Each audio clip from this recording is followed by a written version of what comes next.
What's up, guys? We're back again. Today we're making Filipino chicken soup or Tinola Manok. First, let's cut up our onion. Quick as that. Let's get a couple of finger-sized pieces of ginger. We're going to just cut off the skin with a spoon here. It scrapes off pretty easy. Just like that. Do it on all sides. Now we've got a couple of naked pieces of ginger. Let's get it all cut up. It's going to be tough, but we'll get it in nice little chunks like this. We're going to saute it and boil it so it'll get tender in the end. One head of garlic. Smash it in the cloves, just like that. Now let's chop our cloves into little pieces. Boom. Quick and simple. This is a sayote. It's kind of like a pear that's a little less sweet.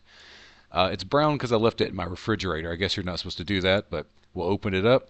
It's got a big seed inside that's easy to remove, and then we're going to take the skin off. The skin doesn't really cook down very well, so I'm just going to peel it off.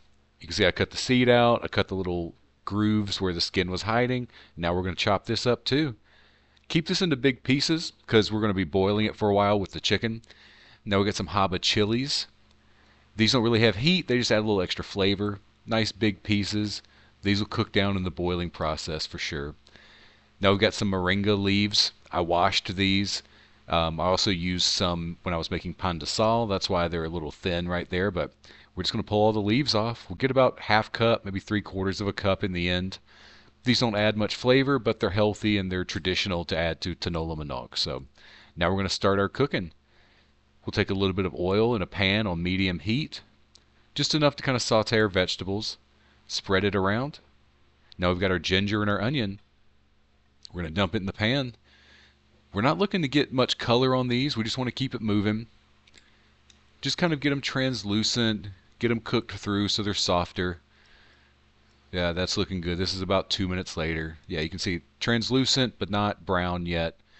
Now we're going to add a little spice. This really doesn't have much spice in it. A little bit of pepper. Mostly it's from the vegetables and the aromatics. About a tablespoon of black pepper we're going to drop in here.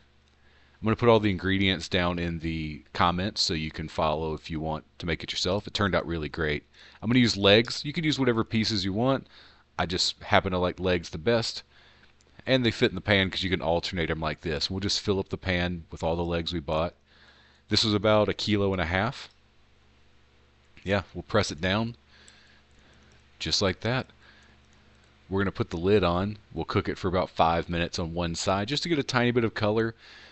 In the end, when you boil it, it's not really going to affect the texture of the skin. It's still going to be boiled, so this just gets a little extra flavor, and every little bit helps when you're making a soup. You want to kind of build those layers of complexity. We'll flip it all over. Simple. Yeah, just like that, guys. Now we're going to add some water just to cover over the top of the chicken. It is a soup, so you got to add water to have soup. Now we're going to put some more flavor in here. We got some chicken bouillon cubes. I'm using Knorr brand. We'll drop 2 cubes in there. You don't have to worry about stirring them in because they'll dissolve eventually. We'll add a little fish sauce or patis. And then about 15 to 20 minutes later, we're going to flip the chicken.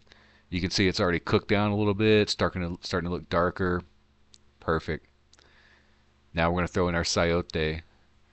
We're going to cook this for about 20 more minutes once we get the sayote in there. That'll make it nice and soft. And like I said, it tastes kind of like a pear if a pear was a vegetable. So it's kind of sweet, but not as sweet as a fruit. It's great, though. It's a really nice touch. Cover it up. 15 minutes later, you can see it's gotten thick again. Now we'll add our chilies. Again, these aren't spicy, but if you like spicy, hey, add spicy. Here's our moringa leaves. I read that these are high in vitamin C. Maybe that's why people use them a lot. And I had some toge or bean sprouts. These are not traditional at all, but I just had them left over. So I figure why not? It's a little extra vegetables in there, a little extra fiber. It's always healthy to get some extra veggies in there. And it doesn't really have any flavor to affect the flavor of the soup. So this is about 10 to 15 minutes later. Everything is kind of married together. Now let's pull this out. I think total cooking time was maybe 45 minutes. Most of that was just passive, just kind of sitting back and letting it boil by itself. Looks great, guys. We're going to take a bite. Let's get a bite of the vegetables first. Looks great. Make sure to eat this with rice. Rice goes with every Filipino dish just about. Super good. Very chicken flavored. The sayote is nice. Let's get a bite of this chicken. Let's see if it falls off the bone. Yeah, get that bite. It looks nice. Chicken's not totally fall apart. Still got some texture, but it's delicious. Thanks so much, guys. See you later. Bye.